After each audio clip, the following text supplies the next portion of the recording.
Bola zverejnená nová štúdia ohľadom kvantifikácie sociálnej ekonomiky a sociálnych podnikov v Európe, ktorú robila Univerzita v Trente.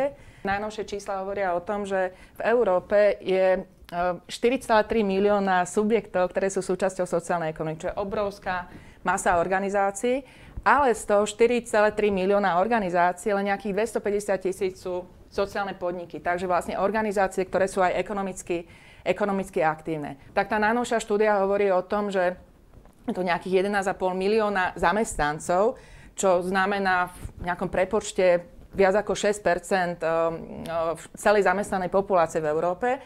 Takže naozaj je to relevantný sektor. A čo ešte zaujímavé, tak v tom európskom prostredí viac ako 50% z týchto zamestnancov sú zamestnanci rôznych združení a malých iniciatív.